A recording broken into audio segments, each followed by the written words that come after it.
तो बच्चों, आज बात करते हैं टॉपिक क्लास 10th का चैप्टर नंबर 18 प्रोबेबिलिटी। होता क्या है प्रोबेबिलिटी?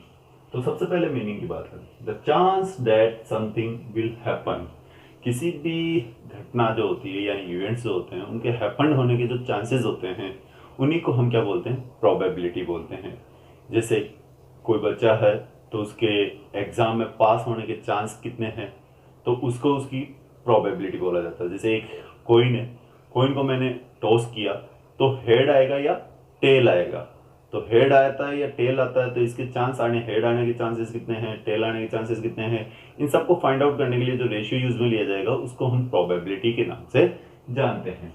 यहाँ कुछ कीवर्ड्स हैं जिनके बारे में नॉर्मली बच्चों को पता होना चाहिए। सबसे पहले बात करें रैंडम एक्सपेरिमेंट। रैंडम एक्सपेरिमेंट का मींस क्या होता है? When all the possible events are known is called random experiment. जैसे कि अभी मैंने कोइन का एग्जांपल दिया।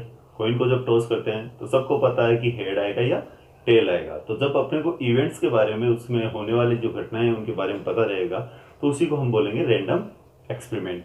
जैसे एक कोई बैग है, उस बैग के अंदर कितनी 5 बॉल्स रखी हुई है, तो कोई एक बॉल अपन निकालेंगे तो अपने को पता है कि उनमें से 5 बॉल में से कोई एक बॉल निकालेंगे। तो इवेंट्स के बारे में अपने को नॉलेज होगी, जिस जानकारी होगी, तो उसी को हम क्या बोलेंगे? Random experiment.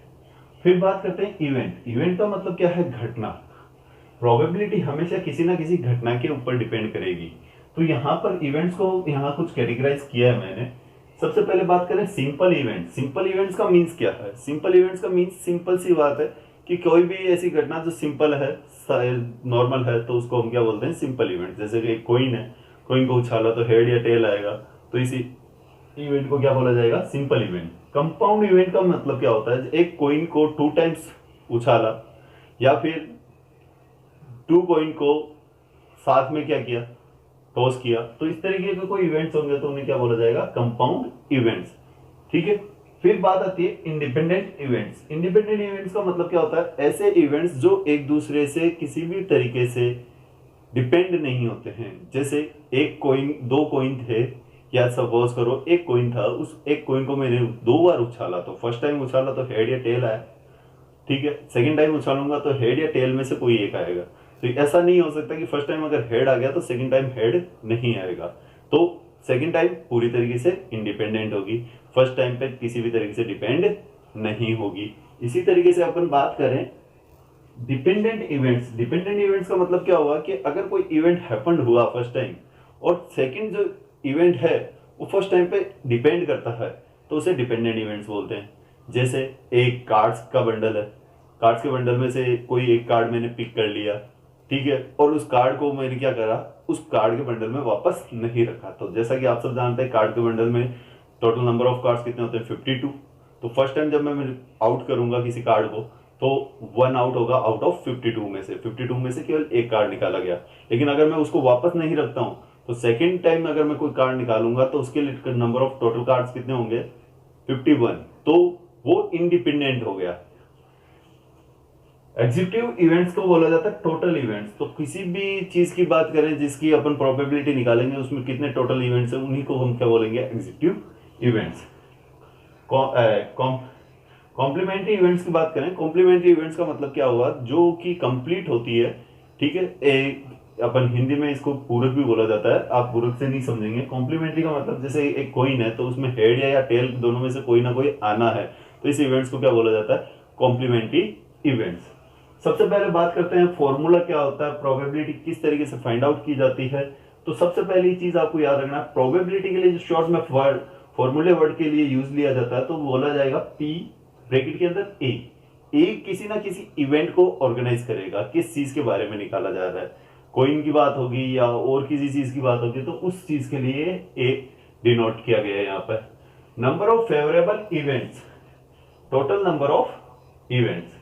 Number of favourable events का मतलब जो क्वेश्चंस में हमारे को पूछा गया है उस क्वेश्चंस के अकॉर्डिंग कौन सी चीज फेवरेबल है, यानी जो चीज पूछी गई उसके अकॉर्डिंग। जैसे कि मान लेते हैं एक कोइन को मैंने टॉस किया, ये कोइन था, इसमें एक साइड हेड है तो दूसरी साइड क्या है? टेल है। मैंने इसको टॉस किया तो हेड आने की प्रोबेबिलिटी क्या होगी? तो जैसा कि आप देख रहे हैं कि 2 इवेंट हैपन होंगे, या तो हेड होगा या टेल होगा। तो टोटल नंबर ऑफ इवेंट्स कितने हुए? 2। And number of favourable events किसकी पूछी गई? हेड की। तो हेड कितने टाइम आएगा, 1 टाइम अगर मैं टॉस करता हूं तो 1 टाइम, तो 1/2, तो इट इज द प्रोबेबिलिटी। फिर बात आती है यहाँ पर व्हेन इवेंट इज श्योर, अगर इवेंट कंफर्म है, पॉसिबल है कि ये इवेंट हैपन होगा, तो उसकी प्रोबेबिलिटी क्या होगी, 1। जैसे यहाँ पे बताया गया m equal to n, m का मतलब हो गया फेवरेबल इवेंट्स के लिए m डिनोट किया गया है, याद रखना आप, एंड n डिनोट किया गया है टोटल नंबर ऑफ इवेंट्स के लिए। इसी तरीके से व्हेन इवेंट इज इम्पॉसिबल, जब इवेंट इम्पॉसिबल है तो उसकी प्रोबेबिलिटी क्या होगी, 0। याद रखना m इक्वल टू 0 रहेगा।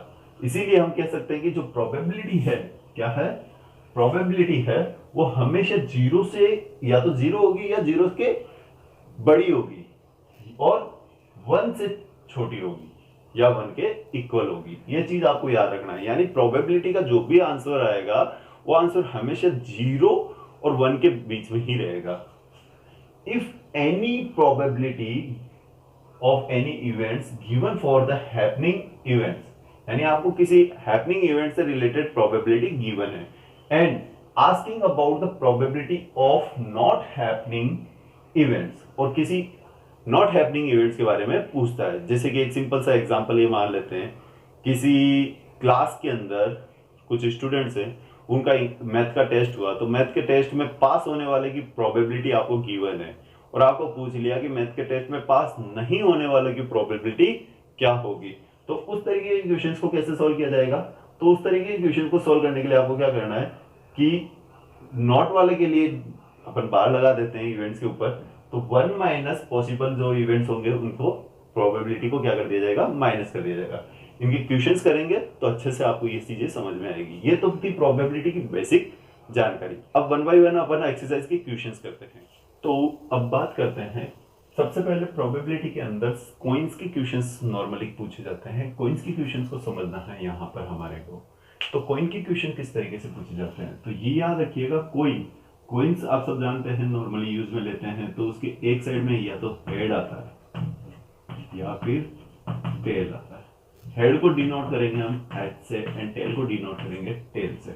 अब यहाँ पर आपको ध्यान रखना है कि अगर कॉइन को 1 टाइम टॉस किया गया, कितने टाइम, 1 टाइम टॉस, तब how much outcomes are possible, only 2, head और टेल। या तो हेड आएगा या टेल आएगा जब अपन कॉइन को 1 टाइम टॉस करेंगे।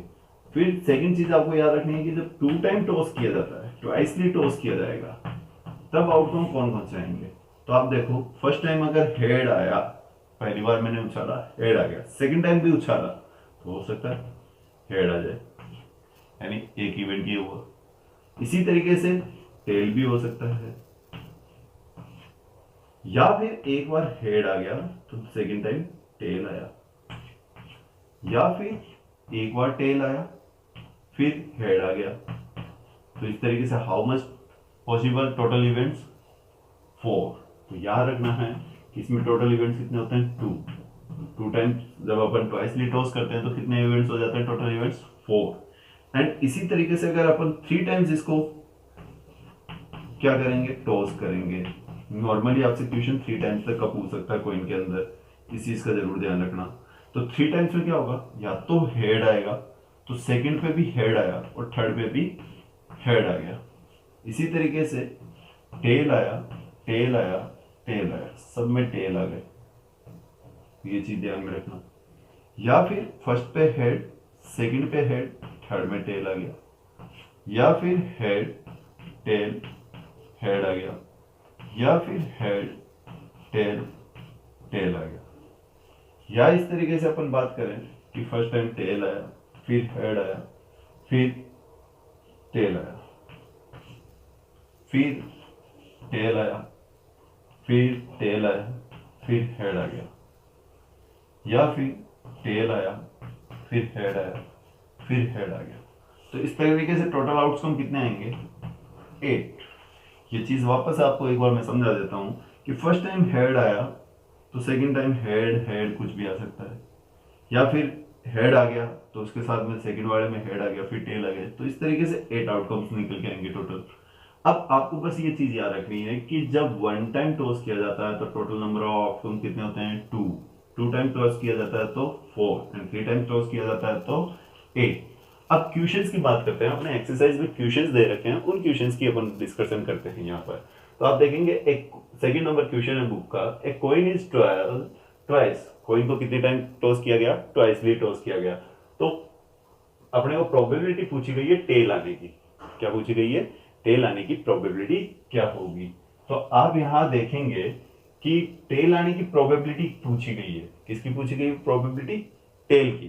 तो यहाँ टेल कितनी टाइम्स आएगा, जैसा कि आप यहाँ देख रहे हैं ट्वाइस, जब हम किसी कॉइन को ट्वाइसली क्या करते हैं, टॉस करते हैं, तो उसकी प्रोबेबिलिटी देखनी है अपने को। तो यहाँ आप देखो कि दोनों टाइम्स टेल कहाँ आया, केवल वन टाइम आया, बाकी कहीं पे भी दोनों टाइम टेल नहीं आया। तो अपने क्वेश्चंस कैसे करना है, सबसे पहले अपने को लिखना है when coin is tossed twice then possible outcomes are. तो आप देखेंगे head head, tail tail, head tail and tail head.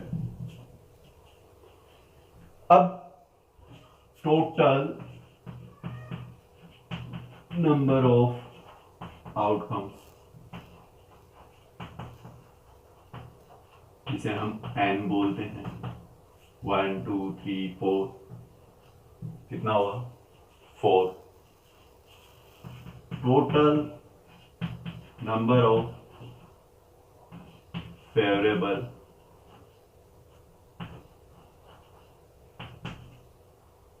Outcomes, जिसे हम एम बोलते हैं,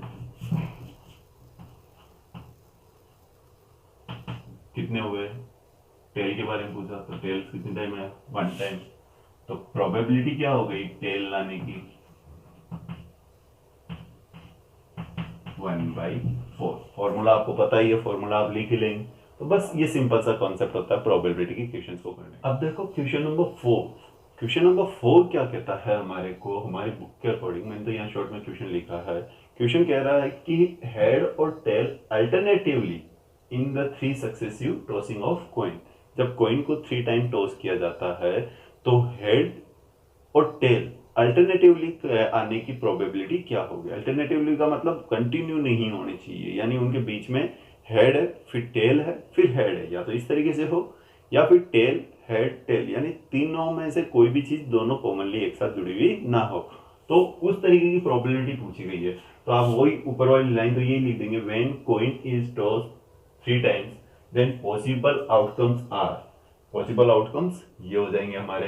अब अपन बात करते हैं टोटल नंबर ऑफ आउटकम्स। तो आप यहां देखेंगे टोटल नंबर ऑफ आउटकम्स, जिसे एन बोलते हैं, कितने हुए 8। And total number of